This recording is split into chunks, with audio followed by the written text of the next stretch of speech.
The elevator doors slid open with a low chime, spilling a strip of golden light into the marble corridor of the Lexington Grand. It was past midnight when Julian Wolf finally returned from a charity gala that had dragged too long, his tuxedo jacket slung over his arm, his mind already halfway into the quiet solitude of his penthouse. He pressed the keycard. The lock clicked, and then everything that was predictable about his world, numbers, control, precision, ceased to make sense. There, in the middle of his king-sized bed, a young woman lay fast asleep, bare shoulders against white sheets, brown hair scattered like spilled ink across the pillow, the soft rhythm of her breathing the only sound in the room. For a man who built empires, Julian froze. His instinct was to call security, but he didn't. He simply stood at the doorway, one hand still gripping the doorknob, staring as if she were an apparition. The city's neon light filtered through the glass wall, tracing her silhouette in silver. There was no fear in her, just exhaustion, the kind born from heartbreak. Her face was peaceful, untouched by the chaos that ruled his life. He took a slow breath. Maybe it was curiosity, maybe it was loneliness. But Julian placed his jacket aside, loosened his tie, and walked quietly to the other side of the bed. He hesitated. Then, with the carefulness of a man disarming a bomb, he lay down next to her, not touching, not speaking, only listening to the faint sound of her breathing echo in the dark. For the first time in 5 years, the bed that had been empty since the night his fiancée died didn't feel like a grave. When morning came, sunlight spilled through the curtains. Landing on her face first, Leila Quinn stirred, frowning against the brightness. The sheets shifted. She turned and froze. A man was lying beside her. Not just any man, the man.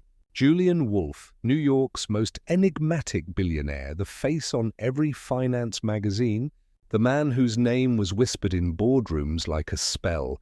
Her heart nearly stopped.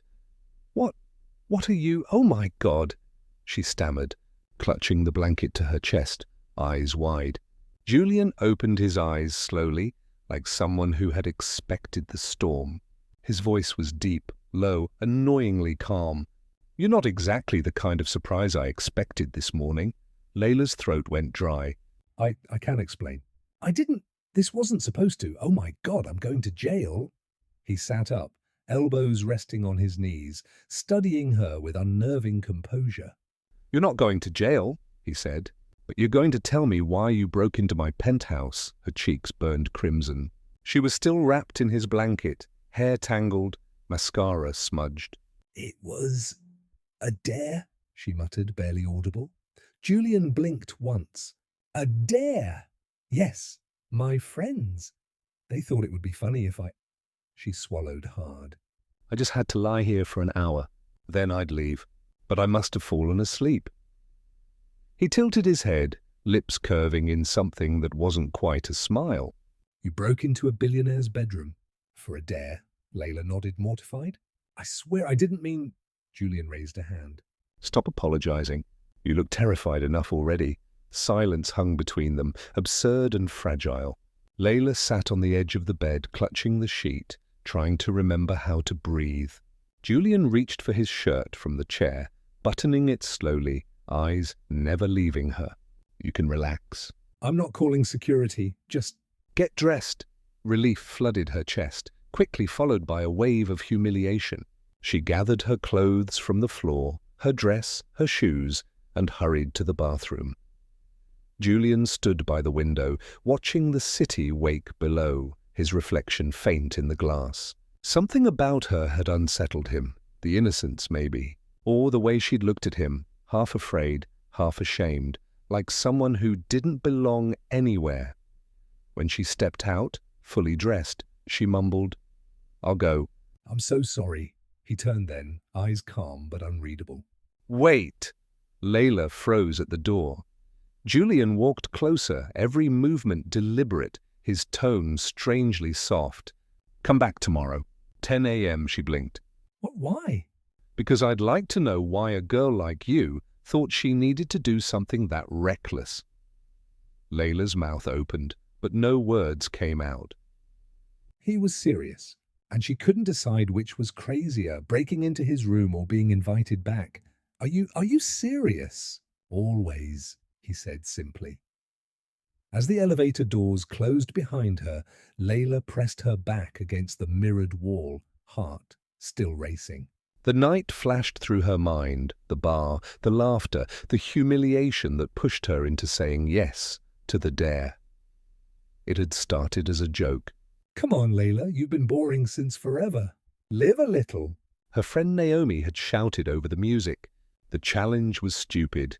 Sneak into a penthouse room that Naomi's boyfriend, a hotel employee, could unlock, stay there an hour, and leave proof. Leila had said yes, only because she wanted to feel something after catching her boyfriend with someone else that night. anything other than the numb ache in her chest. She never thought she'd fall asleep, never thought someone would actually come back, and certainly not him.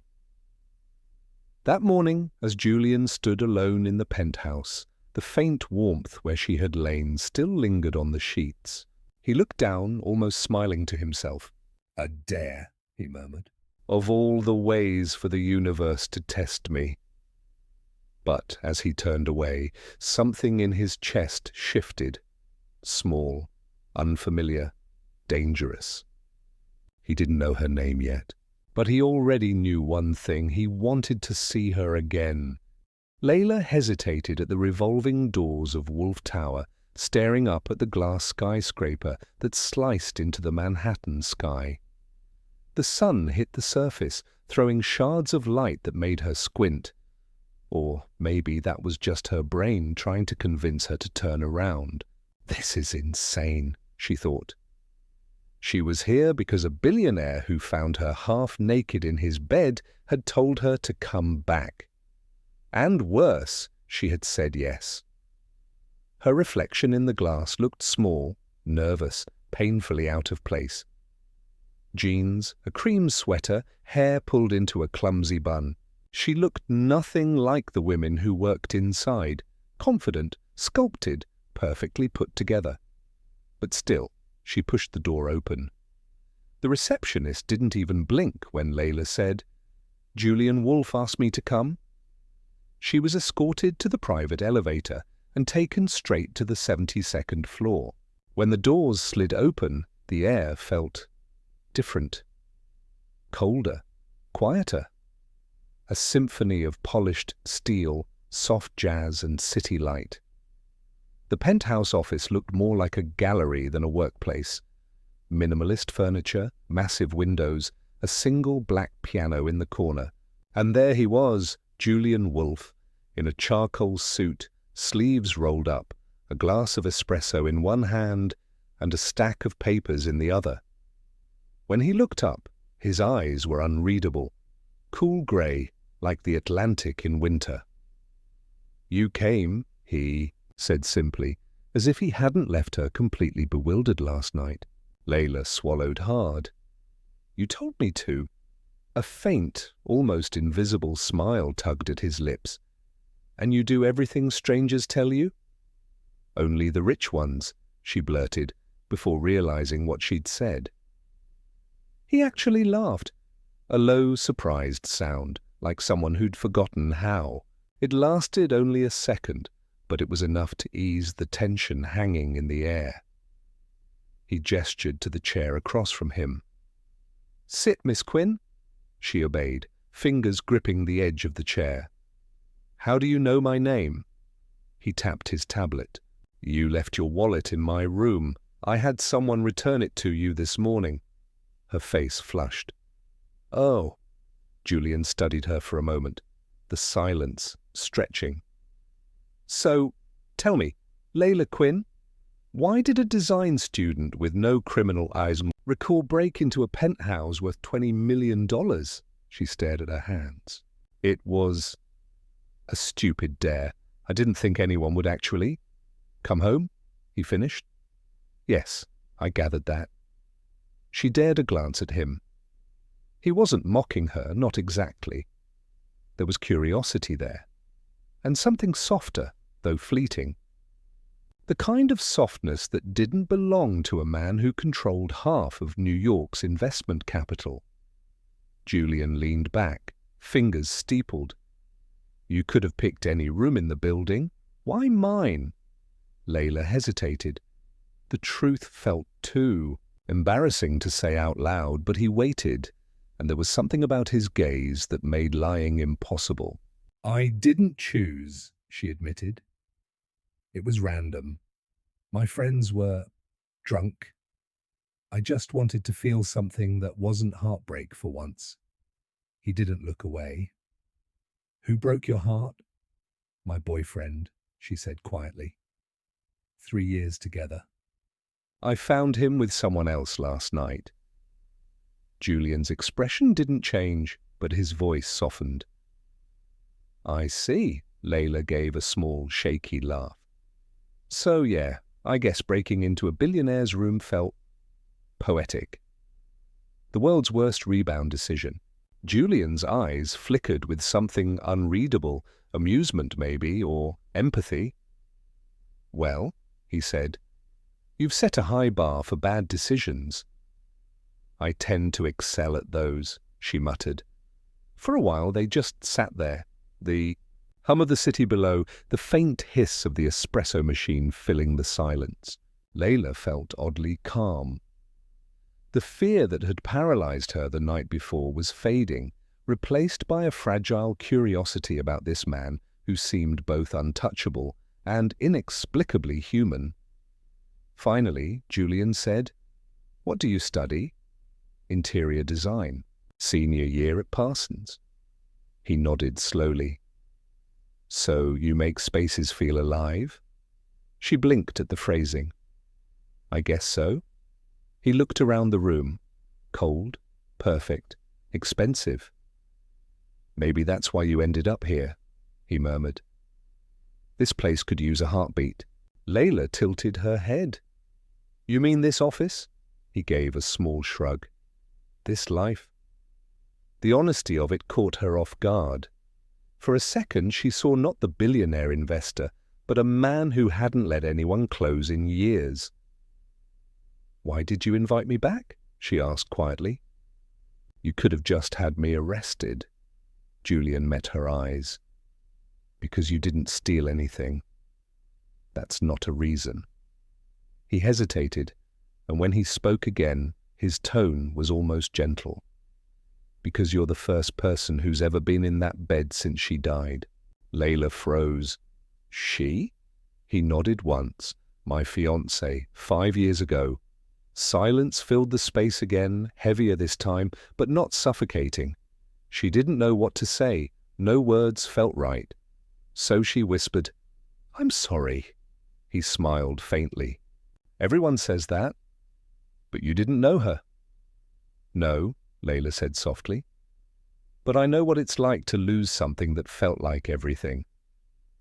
Julian studied her again, the faintest trace of warmth in his gaze. Then maybe you should come back tomorrow. Tomorrow? She repeated, blinking. Why? Coffee, 10 a.m. No dares this time. She wanted to laugh, but couldn't. You're serious again? Always. Leila stood up, heart fluttering with something she didn't dare name. You're strange, she said. Julian's lips curved. So they tell me. When she stepped out of Wolf Tower, the morning sun hit her face. For the first time in a long while, the world didn't feel quite as heavy. She still didn't understand why he'd asked her to come back. Maybe curiosity, maybe loneliness. But as she walked down Lexington Avenue, a quiet thought crossed her mind. Maybe two broken people had just accidentally found the same piece of light. When Leila returned the next morning, the lobby of Wolf Tower was quieter, bathed in the soft gold of early sunlight. The receptionist recognized her this time and simply nodded before calling the private elevator. As she ascended, Leila's reflection trembled in the mirrored walls, her fingers clutching a small paper bag from a nearby cafe. Inside was a croissant because somehow bringing food felt less like walking into a billionaire's office uninvited. When the doors opened, Julian was already there, sitting by the panoramic window, sleeves rolled up, the skyline sprawling endlessly behind him. "You're punctual," he said. Without looking up. "You said 10, she replied. I didn't want to be late for whatever this is. He glanced at the bag in her hand. "Bribery? Peace offering," she countered, "in case you were planning to sue me." A quiet smile ghosted across his lips. "I'm not suing you. I'm curious." Leila placed the bag on the coffee table and took a seat opposite him. For a few seconds neither spoke, just the hum of the espresso machine and the soft city noise far below. Julian finally broke the silence. "Do your friends often dare you to trespass on strangers?" She laughed, embarrassed. "No, that was a first." I think they wanted to cheer me up after the breakup. He leaned back, watching her with those unreadable grey eyes. "Did it work?" Leila paused. Oddly, yes. "Not at first, but—" She hesitated, then smiled faintly. "I guess waking up next to a stranger made me realize how little my ex ever made me feel alive." Julian looked amused. "That's a strange metric for recovery." "Maybe, but you seemed oddly calm for a man who found a stranger in his bed." He sipped his espresso before answering. "I don't usually panic over things I don't understand." I prefer to study them. So I'm an experiment? An anomaly, he corrected. "People break into penthouses to steal art, not to sleep." Leila laughed softly. "And maybe I'm just bad at crime." Julian's gaze softened. "You're not bad at honesty, though." "That's rare." That line silenced her. There was something in the way he said it, a tone that carried both admiration and loneliness. She tilted her head. "You don't get much honesty, do you?" He hesitated, eyes drifting toward the skyline. "People tend to say what they think I want to hear." "And what do you want to hear?" Julian met her eyes, expression unreadable. "Something real." The words hung between them like a fragile thread. After a long moment, Leila opened the paper bag and slid the croissant across the table. "Then start with breakfast." "It's as real as it gets," he almost smiled, almost. Then, unexpectedly, he took it, tore it in half, and handed her a piece. "You're aware this cost me 10 years of reputation. Sharing carbs? Sharing breakfast with an intruder." They both laughed. Quiet, genuine laughter that filled the sterile office with something warmer. For a moment, Leila forgot who he was, forgot the articles that called him the Wolf of Wall Street reborn, forgot the tailored suits and impossible wealth. Sitting across from her, he looked like any other man trying to remember how to live. Julian leaned forward, elbows on his knees. "Tell me about your work." "Why design?" Leila hesitated. "Because it's the only way I can create control out of chaos." My life was messy growing up. "Designing spaces made me feel like I could fix something, even temporarily." He nodded slowly. "So you fix rooms?" I fix markets. "We're both control addicts," she chuckled. "Except your addiction pays better." Julian gave a dry laugh, but there was something haunted in his eyes. "It also costs more." He stood and walked toward the window. "You ever notice how high up everything feels peaceful until you remember how far you could fall?" Leila joined him, standing beside the glass. From here, Manhattan looked small, almost toy-like. The city's noise couldn't reach this high. "Maybe peace isn't the absence of noise," she said softly. "Maybe it's learning not to fear it." Julian turned to her, and for the first time, he really looked at her. Not the nervous girl from last night, but someone who had known pain and somehow kept her softness intact. "You're different," he murmured. "So are you," she said. "You just hide it better." He let out a breath that almost sounded like a laugh. "Maybe I'm tired of hiding." The clock ticked past 11. The city gleamed below them, cold and bright. Julian finally said, "I'm not sure what this is, Leila, but if you're willing, I'd like you to keep coming back." She blinked. Every morning? He nodded. 10 a.m., no rules, just coffee. Leila studied him, her heart tugging between fear and curiosity. He looked so certain, so composed, and yet behind that certainty was something raw. "Why me?" she asked. "You could talk to anyone. A therapist, a friend," he interrupted quietly. "Because you don't want anything from me." Her chest tightened. "And what if I start to?" He met her gaze. "Then we'll both be in trouble." They stood there, sunlight spilling through the glass, two people suspended somewhere between distance and understanding. Leila finally nodded. "Okay, Julian Wolf, 10 a.m. As she turned to leave, his voice stopped her. "Leila?" She looked back. He smiled, faint but real. "Next time, bring 2 croissants." The next morning came with a drizzle that silvered the city. New York looked softer under the rain, its chaos muted, its edges blurred. Leila stood in front of the mirrored elevator doors of Wolf Tower again, holding 2 croissants this time. She had barely slept. The elevator chimed open at the top floor, and Julian was there, already brewing coffee like it was a ritual. His shirt sleeves were rolled halfway up, the faint scent of cedar and espresso mixing in the air. "You came back," he said, without looking at her. "You told me to," she answered, placing the bag on the counter. "And you asked for 2 croissants." He glanced up, amused. "You follow instructions well. I'm a designer." "I thrive on structure," she said, then smirked. "And caffeine." Julian handed her a cup. "Then you're in the right place." They sat at the edge of the panoramic window again, the world sprawling beneath their feet. The morning silence between them wasn't awkward anymore. It was almost peaceful. "So," she began, tracing the rim of her cup, "do you invite all random trespassers for coffee, or am I just special?" Julian chuckled softly, a quiet, unfamiliar sound that made her heart skip. "Let's just say you're my first experiment in chaos," Leila arched a brow. "And how's that going?" He tilted his head, pretending to consider. "You haven't stolen anything yet." "Promising start," they both laughed, a small, real moment that felt like sunlight sneaking into a room long kept dark. As their mornings became a pattern, conversations deepened. Leila learned that Julian had grown up in Connecticut, in a family where affection was rationed like currency. His father had built Wolf Capital from scratch and expected Julian to be sharper, faster, colder. She listened without judgment. And he, surprisingly, kept talking. One morning he said, "I stopped sleeping in that penthouse 5 years ago." Leila looked up from her coffee.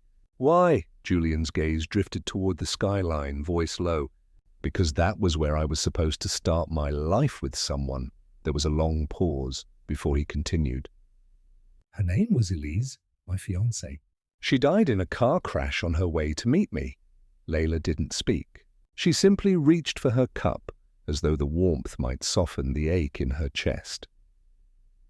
"I thought I'd sold my soul to build something invincible," he said quietly. "But when she died, everything stopped meaning anything." The rain tapped softly on the glass, a steady rhythm against the silence. "I'm sorry," Leila whispered. Julian shook his head slightly. "Don't be. I don't need pity. I just forgot what it's like to talk about her without breaking." Leila looked at him, really looked, and saw not the billionaire on magazine covers, but a man quietly trying to forgive himself. "Then maybe," she said gently, "you just needed someone to listen." Julian turned his head, meeting her eyes. "And you?"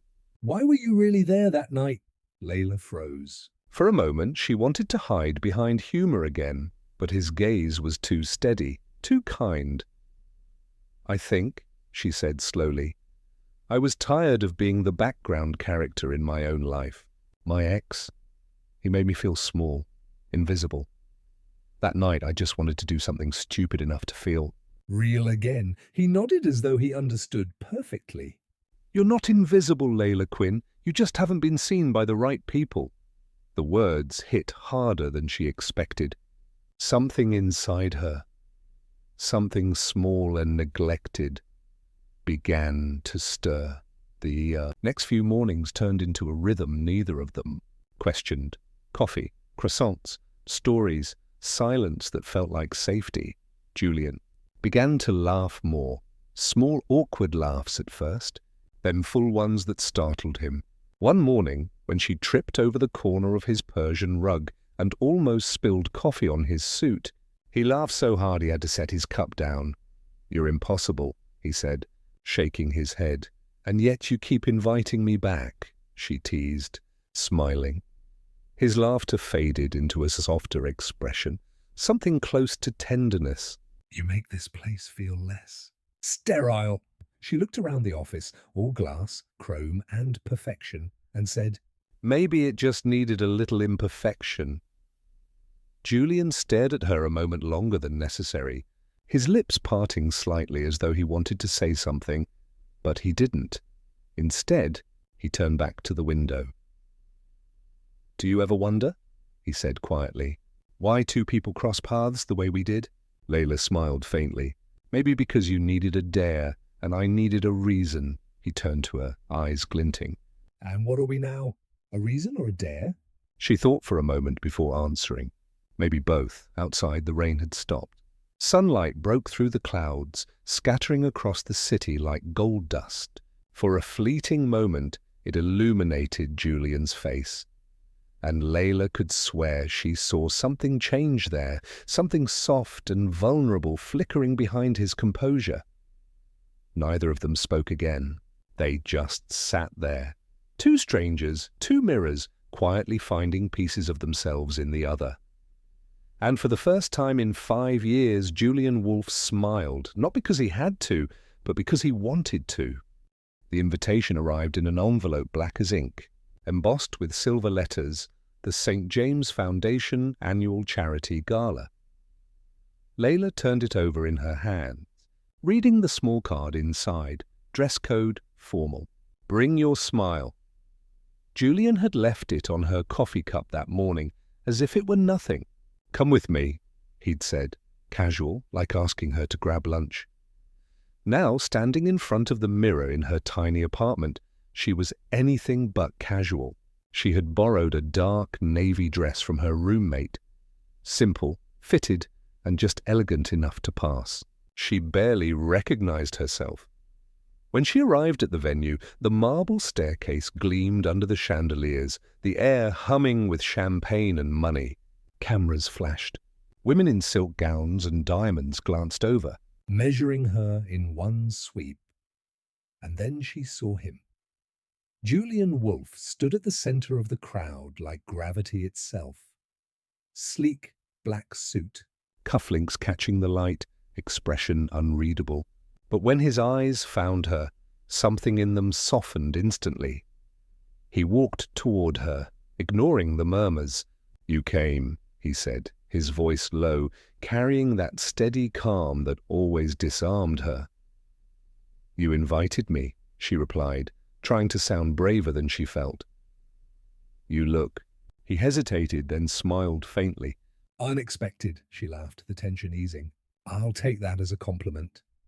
He offered his arm, and as she slipped her hand through it, whispers rippled through the crowd. "Who is she? Is that the girl from the design school?" "He never brings anyone." Leila tried to ignore them, but she felt their eyes like a weight. Julian leaned close, murmuring, "They'll stare until someone else arrives richer or louder. Breathe." His tone was matter of fact, but there was warmth there. A protective undertone. "I'm fine," she whispered back. "I know," he said. "But I'm here anyway." The gala unfolded in a blur of speeches, laughter, and clinking glasses. Leila stood beside him through introductions to senators, CEOs, socialites, all smiling too wide, their compliments edged with curiosity. At one point, a woman with diamonds like icicles leaned in, voice dripping sugar. "And who might this lovely young thing be?" "Julian, you've been hiding her well." Leila felt her throat tighten, but Julian didn't flinch. "This is Leila Quinn," he said evenly. "She's not hidden. I just hadn't found a reason to bring anyone, until now." The woman blinked, momentarily disarmed. Leila's chest warmed. For once, someone had claimed her. not as property, but as presence. Later, as they stood near the balcony, she finally let out a breath. "You're good at that," she said. "At what?" "Making sharks back off," he smiled. "I've had practice." The orchestra swelled inside the ballroom. Couples began to drift toward the dance floor, bathed in amber light. Julian turned to her, extending his hand. "Dance with me?" Leila froze. "I can't. I don't. Neither do I," he interrupted, a hint of playfulness softening his features. She stared at his outstretched hand, heart thudding. Finally, she placed hers in his. He led her gently, his touch light but steady. They swayed, not perfectly, not gracefully, but it didn't matter. The noise around them faded, replaced by the quiet rhythm of their steps, the rise and fall of breath. "Everyone's watching," she murmured. Julian's eyes held hers. "Let them." "I'm done pretending I don't live." Something inside her cracked open at that. A quiet understanding that this man, so composed, so untouchable, had been waiting for something to shake him awake. When the song ended, he didn't let go immediately. His fingers lingered against hers before he finally stepped back. "Thank you," he said softly. "For what?" "For making me remember what it feels like to exist outside numbers and deals." Leila smiled faintly. "You make that sound like I did something profound." "You did," he replied, eyes dark and steady. "You showed up." Later that night, they stood alone on the balcony overlooking the glittering skyline. The wind carried the scent of roses and rain. Leila leaned on the railing, her hair brushing his shoulder. "This world," she said quietly. "It's beautiful and exhausting." Julian nodded. "It's not real. Not most of it." She turned to him. "And what's real for you?" His gaze met hers, unguarded for the first time. "You standing here looking at me like I'm not a headline." Her heart twisted. "You're not," she said. "I see you." The silence stretched between them, not empty, but full. Julian reached up, brushing a strand of hair from her cheek. "You shouldn't." "Too late," she whispered. He smiled, a slow, sad smile. "Then maybe I should start seeing you too." They stood like that for a while, city lights flickering below them. Somewhere inside, Leila knew this wasn't just a story about chance or curiosity anymore. This was a collision, quiet, slow, and inevitable. As they left the gala, paparazzi lights flared at the entrance. Julian instinctively stepped in front of her, shielding her from the flashes. His hand found hers again. "Breathe," he said, under his breath. She squeezed his hand back. "I am." Inside the car, as the city drifted past in streaks of golden shadow, Julian glanced at her reflection in the window and murmured almost to himself, "I don't know what this is, but I don't want it to end." Leila didn't answer. She didn't need to. Her hand stayed in his all the way home. The morning light filtered through the blinds in a pale, deliberate way, throwing neat bars of brightness across the office floor. It was quiet in a way Leila had started to learn meant more than absence of sound. It meant that the city was holding its breath, as if waiting to see what would come next. Julian sat at the edge of the leather sofa, hands folded around a steaming cup of coffee. His suits hung on the chair like armor he no longer needed to wear, and for a moment, only a moment, he looked unarmored. Not the headline-making titan, but a man who had learned how to carry grief like a second skin. "You ever think about the people you used to be without noticing how much they changed you?" he asked, not looking at her. Leila stared at him, trying to place the tremor in his voice. "All the time," she said. "Mostly when I look at things I used to love and see I don't anymore." He gave a small, almost bitter smile. She loved everything. Rain-soaked street corners in Rome, old records, the way sunlight hits a cracked plaster wall and makes a painting of it. Elise was an accumulation of tiny heavens. Leila heard his breath hitch. "Your fiancé?" she said softly. You said she was the reason you couldn't sleep in that bed." He closed his eyes for a second, the light catching at the corners. She used to leave little drawings on the bedside table. Napkin sketches, a rough line of a city street, a hand with another hand drawn next to it. I kept them. I told myself keeping those drawings meant it wasn't all gone. I told myself once, when grief was fresh and sharp, that if I kept things exactly the way they were, maybe time would be dishonest and hand her back. It never did. Leila moved closer without deciding to, seating herself on the arm of the chair opposite him. "Tell me about her," she said. Not a challenge, just a request from the part of her that wanted to stitch the jagged edges he showed her into something that made sense. He looked at her then, and for the first time since she'd met him, his gaze did not skate across the surface. It met her. "Elise was loud in the quietest ways," he said. She would leave a radio on low while she cooked and sing like the world was listening. She gave things names, silly ones, a lamp named Gerald, a pothole named Louise. She wanted everything to have personality. She believed a house should feel like a person. She could take the smallest object and sprinkle story on it, so it became inevitable that we would love it. Leila listened, imagining the scene, him and Elise, small rituals and daily nonsense, the quiet domesticity that happens in the background of ordinary lives. It felt foreign and tender, and she understood how deeply the absence of that could hollow someone. "What happened?" she asked, barely audible. He folded his hands tighter, looked down at the coffee forming a web of steam. There was a fog that day. Early winter. She was on a flight to Milan to look at a restoration project for a chapel she wanted to help preserve. God, it sounds pretentious when I say it out loud. We argued on the doorstep over how she could waste time on things that didn't produce charts. She said I cared about numbers more than sunsets. I told her she romanticized poverty. She laughed and kissed me like she always did, and I watched the elevator doors close. An hour later, her plane went down. Silence poured into the apartment like cold water. Leila felt the room tilt, then steady. "I'm so sorry," she said finally. And it felt small and inadequate, and yet the only thing she could offer. "It's not about sorry," Julian said, the words brittle. "It's about the things left unspoken." The last thing I told her was a complaint.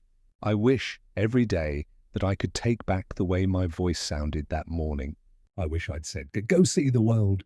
"Bring me a postcard," or "Don't ever stop being that crazy woman who names Lamp Gerald." Instead, I said something small and cruel in my own way. Leila had expected anger toward the universe, toward fate. Instead, there was a grief like weather, slow, regular, and as inevitable as the tides. How did you move on?" she asked. He let out a sound that might have been an embarrassed laugh. "I didn't. I built things around her absence." Work became a scaffold to hold me up. Boards, projections, mergers. All of it allowed me not to open boxes and see her handwriting. For years I moved through my days like a man who was afraid that any small crack might let the whole building collapse. Leila felt a protectiveness well up inside her. She reached out and took his hand, a small contact, clumsy, unassuming. "You loved her," she said. "You still love her." "That doesn't mean you can't love again." He stared at their joined hands like it was an experiment. "People tell me that, but love isn't a light you can switch on." For a long time, the idea of loving felt reckless. I had a list of rules. Do not let anyone make you brittle. Do not let anyone have the map to the rooms you came from. You were the first person to sit on that bed with no plan, no calculation, and your presence made the room. Breathe. His admission hung in the air, vulnerable and exposed. Leila swallowed. "I didn't plan to do any of it," she confessed. "I was drunk, humiliated, stupid. I wanted to feel something that meant I was still alive." He looked up, and something like relief flickered through him. "You woke me up," he said simply. "And that is?" "Messy and inconvenient, and perhaps profoundly necessary." They sat together in the soft light, speaking of small things then. a memory of a bakery in Brooklyn she loved, a song he grew up with. The stories were ordinary, but the intimacy they created felt important and dangerous. Leila realized she admired the man who could orchestrate billion-dollar deals and was equally capable of folding a map carefully after he'd traced a future route on it with a finger. She left that day with a new sense of where she stood, not only as the girl who'd crawled into his bed for a dare, but as someone who had touched something raw and essential within him. At the same time, in the edges of her mourning, a faint unease flickered. There had been a man in the lobby with a folded newspaper and a headline that referenced offshore accounts. She hadn't thought much of it then, but the memory of it sat like a pebble in her shoe, small and irritating, likely to be ignored until it began to hurt. Outside, the city hustled on, oblivious to their quiet confessions. But under the hum of subways and the clatter of street vendors, the first whispers of a coming storm were forming, and nothing could remain private for long. The photo appeared before sunrise. Leila woke to a vibration on her phone. One, then another, then a cascade that refused to stop. The light from the screen painted her ceiling in flickers of white. She blinked, still half asleep, before opening the first message. It was from Naomi. "Leila, don't look online." They got a picture, but she looked anyway. Her thumb pressed the link, and the world seemed to freeze around her.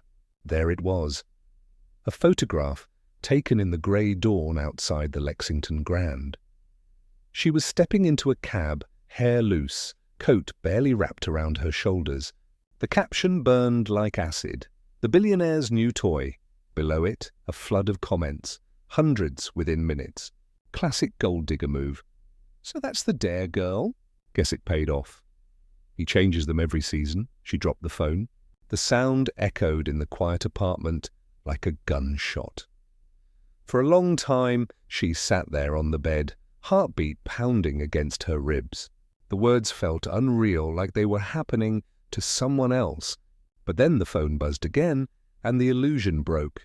Her classmates, her co-workers at the cafe, even her aunt had texted, "Sweetheart, is this true?" By the time she reached the window, the city was already awake. Delivery trucks rumbling, horns blaring, the morning news looping headlines that had nothing to do with her.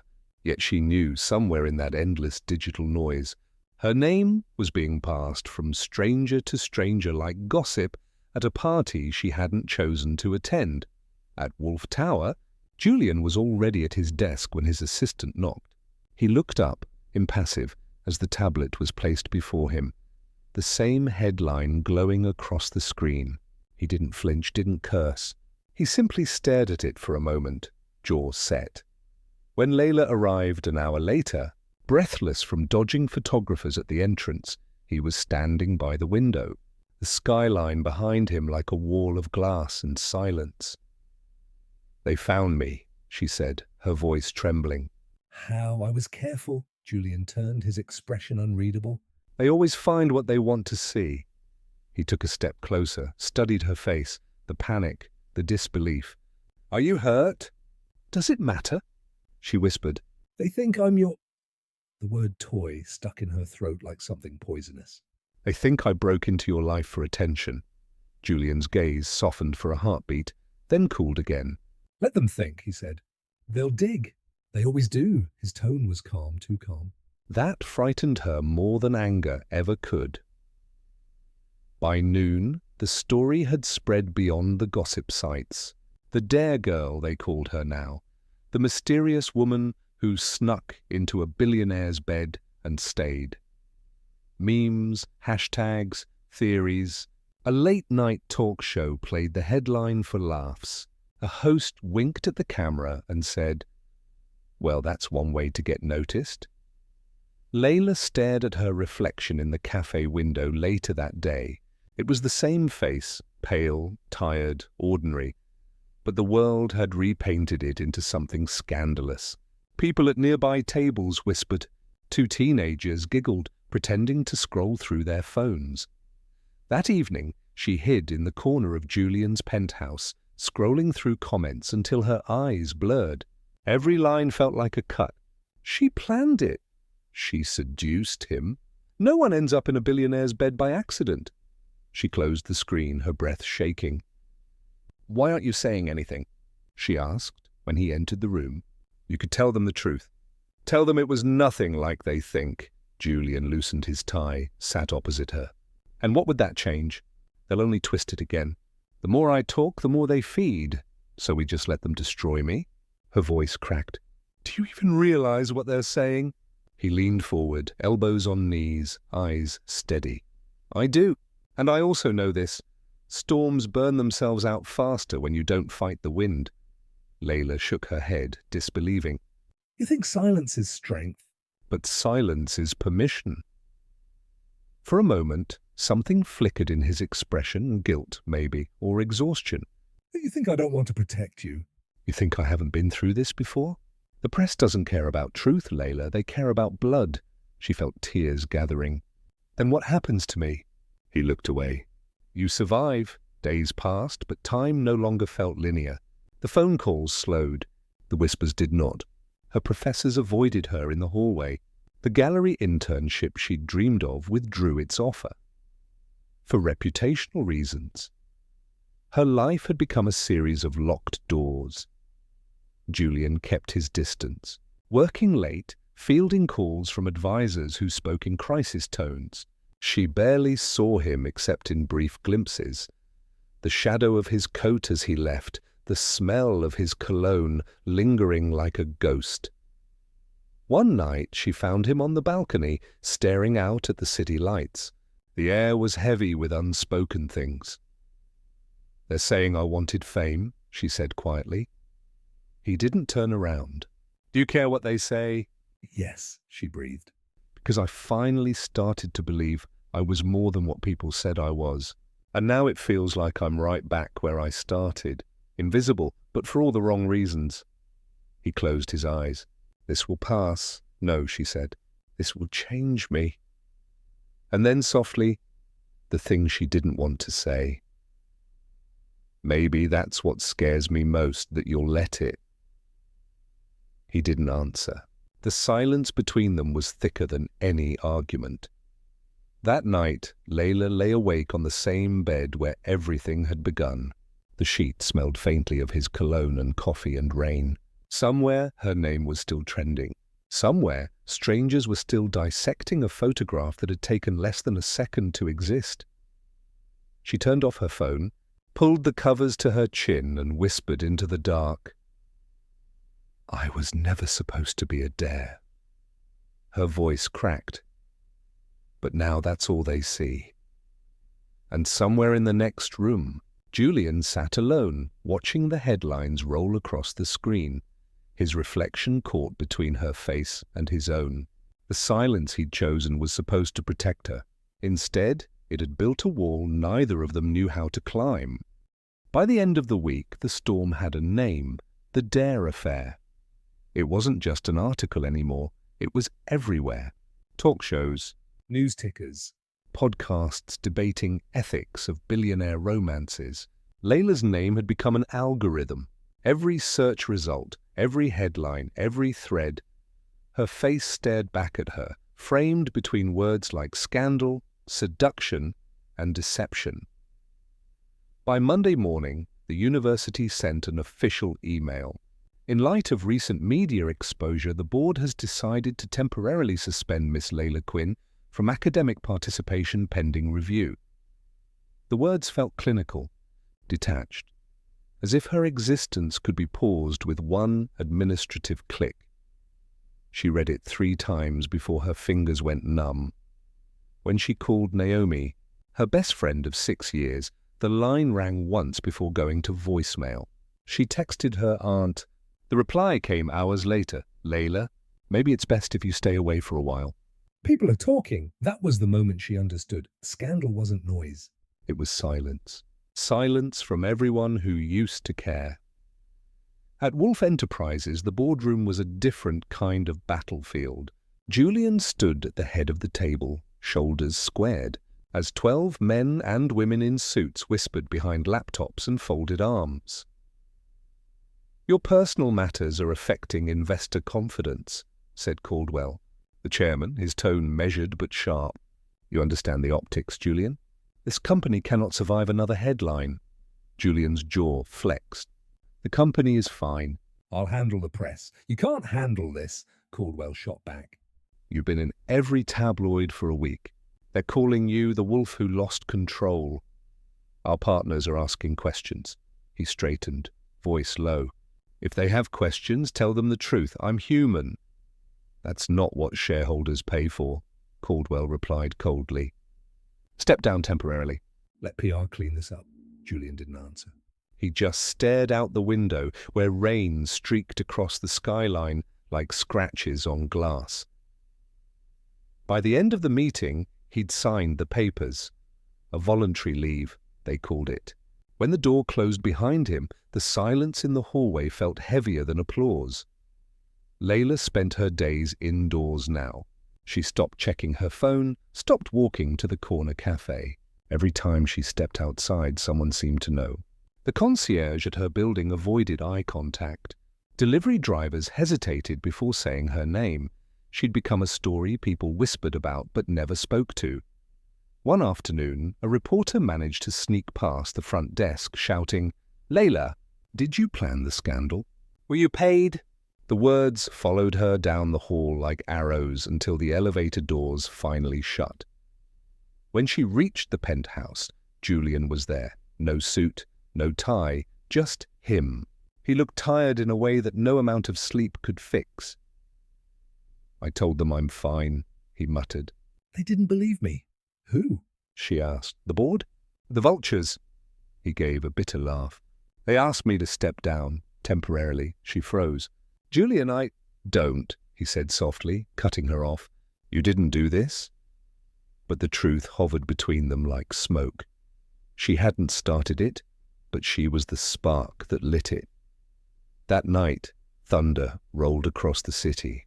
Leila stood on the balcony, barefoot, rain soaking through her silk pajama top. The skyline stretched before her, glowing, untouchable, indifferent. Down below, cars moved like veins of light. Somewhere, a siren wailed, swallowed by the distance. Julian stepped out behind her, a glass of whiskey in his hand. The rain speckled his hair, darkened his shirt. Come inside, he said quietly. She didn't move. I can't. It feels like the walls are closing in. He joined her at the railing. For a long time, neither spoke. Then, barely above the rain, she whispered, "You're losing everything because of me." He turned to her, eyes catching the faint glint of lightning. Leila, no, her voice cracked. Your company, your reputation, your peace, all because of this, because of me. For a moment, he just looked at her, and then, with that quiet certainty that always disarmed her, he said, "You're the only thing that makes sense." She blinked, tears blurring the lights. Don't say that. Why not? Because love isn't supposed to ruin people. He smiled faintly, the kind of smile that hides pain. Maybe it's not love that ruins us. Maybe it's everything we're willing to lose for it. The wind whipped through their hair. The city below looked endless, glittering and merciless. Inside, the TV still played muted headlines. Wolf resigns amid controversy. A panel of commentators debated his motives.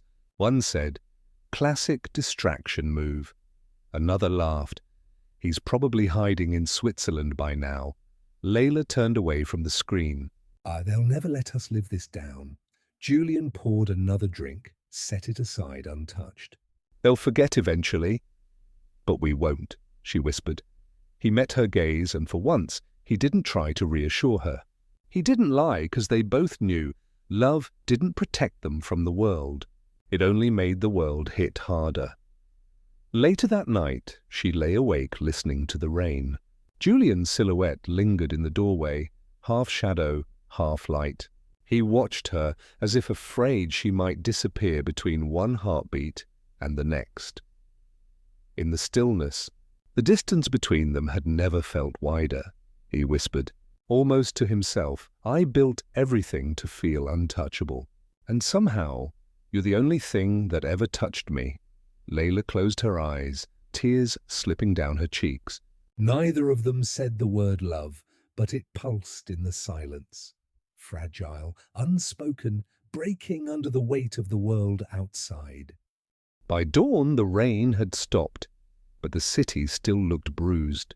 A grey light filtered through the glass, pale and heavy. Julian lay asleep on the couch, his shirt still damp, one hand resting against an unfinished glass of whiskey.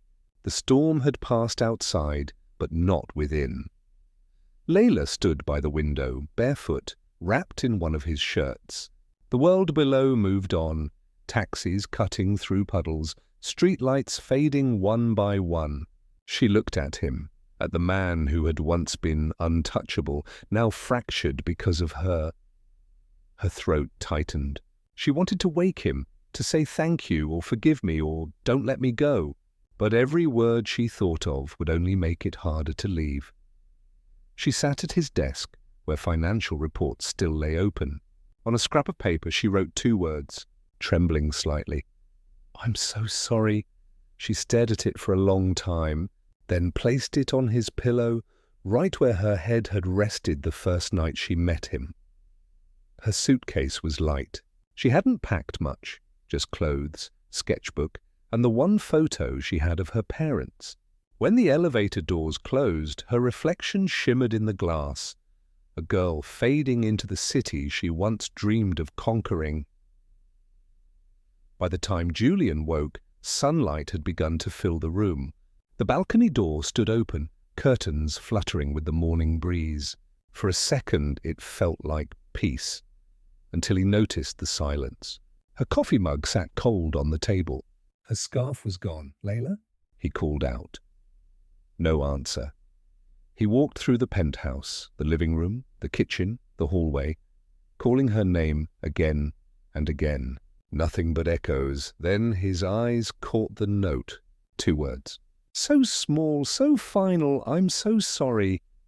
He sat on the edge of the bed, reading it again and again, as if the letters would rearrange themselves into something else.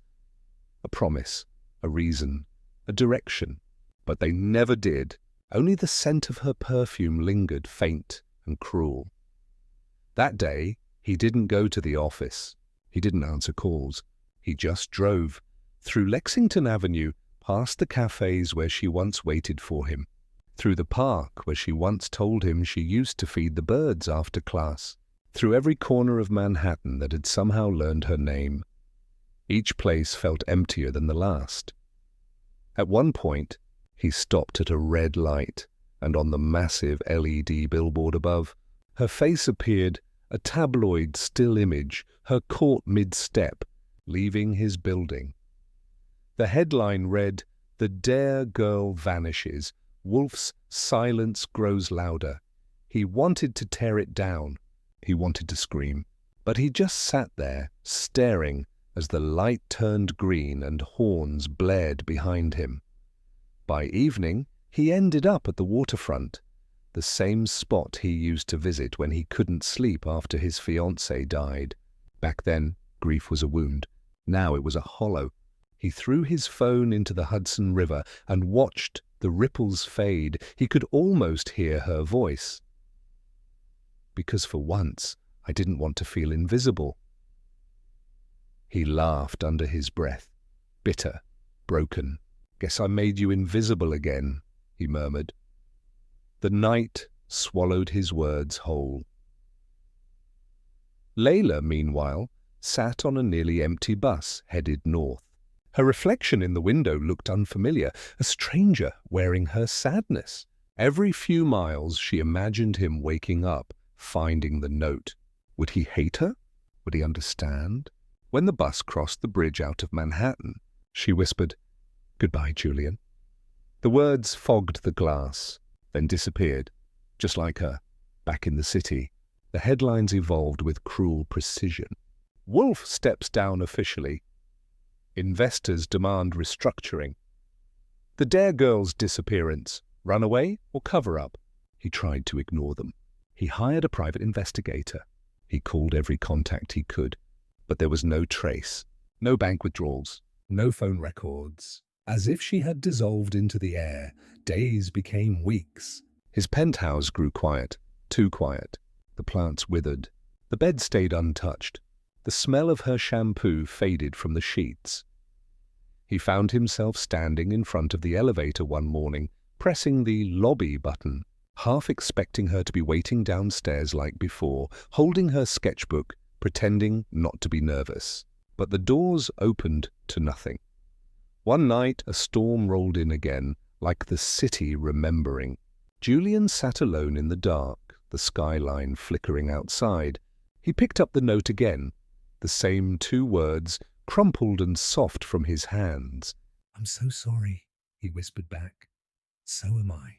And for the first time in years, he let himself cry, and not for what he'd lost, but for what he'd never said. Because love, he realized, didn't end when someone left. It lingered in half-drunk coffee cups, in elevator reflections, in notes that said everything and nothing somewhere miles away. Leila looked up at the same storm through the window of a small inn in Maine. She didn't know he was searching for her. She didn't know that the man she thought she had ruined was breaking quietly in her absence. She only knew that every time thunder rolled across the sky, her heart ached in time with it, like the world itself was whispering his name. Maine was quiet that winter, the kind of quiet that felt like mercy. Snow blanketed the coastline, softening every sharp edge. The sea lay grey and calm beyond the dunes, waves rolling slow, like an old song on repeat. Leila lived in a small house near the cliffs, one of those weather-beaten cottages that always smelled faintly of salt and cedar. It had taken her months to find this place, months to disappear. Each morning, she lit the fireplace, made tea, and sketched. The drawings were simple: shells, the horizon, her hands, nothing grand. nothing of the past. Sometimes she still woke from dreams of New York, of lights and noise, and a voice that said her name in the dark. But she'd tell herself, that's gone now. And for a while, she almost believed it. That afternoon, the sky had begun to turn a soft lilac, the kind that promised snow. Leila was outside stacking logs by the porch when she heard it, the low hum of an engine, unfamiliar in this lonely stretch of coast. A black car rolled down the dirt road, its tires crunching over frozen gravel. It stopped a few feet from her front steps. The door opened, and a man stepped out. He looked like a ghost of the man she remembered, thinner, paler, no tie, no armor of the corporate world. But those eyes, those same storm-grey eyes, her breath caught. Julian? For a moment neither of them moved. The wind carried a faint scent of ocean salt and wood smoke between them. He took a step closer, his shoes sinking slightly into the snow. How did you find me? She whispered, voice trembling between fear and disbelief. He smiled faintly, tired but real. You left your birthday marked on my calendar. She blinked, unsure if she'd heard right. He reached into his coat pocket, pulled out a worn leather planner. The page was creased, her name written in neat blue ink beside the date, circled twice. I checked every coast town in Maine until I found the one with an art teacher named Leila Quinn. His tone was quiet, almost teasing, but his eyes gave him away. They were red from sleepless nights. Leila's throat tightened. She wanted to say so many things. Why are you here? Why now? You shouldn't have come. But all that came out was a whisper. You shouldn't have looked for me. He stepped closer. Snowflakes landed on his coat, melted against the warmth of his skin. Maybe not, he said softly. But I had to, he exhaled, the words trembling with cold and something deeper. You were never supposed to be a dare, Leila. His gaze locked with hers, unflinching, raw. You became my truth. For a second, the world seemed to stop. The wind, the ocean, even the ache between them. Leila felt something inside her break open, like ice cracking after a long freeze. All those nights of silence, the letters she never sent, the tears she refused to cry, they spilled out at once. She dropped the log she was holding. It hit the snow with a dull thud. Her hands flew to her mouth, and a sound escaped her, half sob, half laughter. Then she moved. 2 steps, 3, and she was in his arms, clinging to him as if the world depended on it. Julian held her just as tightly, one hand tangled in her hair, the other pressed against her back. Neither of them said anything. There was nothing left to explain. The snow fell harder now, surrounding them like a curtain, the sea roaring faintly in the distance. Leila buried her face against his chest, feeling the roughness of his coat, the steady beat of his heart. It was the same rhythm that once lulled her to sleep in the city that had tried to break them. "I thought you hated me," she murmured. Julian shook his head slowly. I hated the silence. He leaned down, his forehead resting against hers. I never stopped looking. "I never stopped loving you." She closed her eyes, tears hot against the cold. I didn't think you'd come. He smiled, in that quiet, almost broken smile. I didn't think you'd let me go. For a long moment they stood there, 2 figures surrounded by falling snow, the sky turning from lilac to deep indigo. The only sound was the soft rhythm of breath, the faint creak of winter branches. Inside the cottage, Leila lit the fireplace again. Julian sat near it, hands extended toward the flames. His coat steamed as it dried, and for the first time in months, warmth returned to the room. A warmth that had nothing to do with fire. He looked around at the small space, the sketches pinned to the wall, the teacups lined neatly on the shelf, the stack of firewood by the door. "You built a whole world here," he said quietly. Leila poured him a cup of tea, her hands still trembling slightly. "I tried," she admitted, "but it didn't feel like living. It felt like waiting." Julian looked up at her, eyes soft. Then maybe it's time to stop waiting. She nodded, tears threatening again. But this time, they weren't from pain. Outside, the wind howled softly, like the sea breathing against the shore. Inside, time seemed to pause, 2 souls rediscovering each other in the quiet glow of forgiveness. No promises, no explanations, just truth. New York shimmered beneath the soft blush of spring. The city hadn't changed much, still fast, loud, hungry, but for Leila it felt quieter this time, perhaps because she no longer needed it to notice her. 6 months had passed since the snow in Maine melted into sea foam and they'd driven south together. No entourage, no headlines, no ghosts, just the hum of the road and the sound of his hand finding hers whenever she drifted to sleep. Now, standing in front of the Lexington Grand once again, Leila couldn't help but smile. The same marble facade, the same revolving doors, the same city that had once watched her break. Julian stood beside her, hands in his coat pockets, looking up at the building as if it were a piece of his past, finally ready to let him go. He turned to her, eyes softer than she remembered. Are you ready? Leila took a breath. I think I've been ready for a long time. The elevator ride felt surreal. The quiet hum, the golden reflection of their faces in the mirrored walls. It was the same elevator she had taken that drunken night when everything began, but now she was sober, alive and utterly herself. When the doors slid open, the penthouse was exactly as it had been. Elegant, sterile and far too large for one soul. Yet something was different. The air didn't feel cold anymore. The curtains billowed gently in the afternoon breeze. On the nightstand, a single envelope rested. Julian had placed it there before she arrived. Leila picked it up, fingers tracing the familiar handwriting. Inside was a simple note on cream paper. "I never believed in accidents until you." Her throat tightened as she looked at him. "You kept this?" He smiled faintly. "No, I wrote it this morning," she exhaled, a soft laugh breaking through her tears. "You really are impossible." Julian stepped closer, his voice low, steady. "No, Leila, I just stopped pretending this wasn't real." For a moment, neither of them spoke. The city stretched endlessly below, sunlight scattering like diamonds across the Hudson.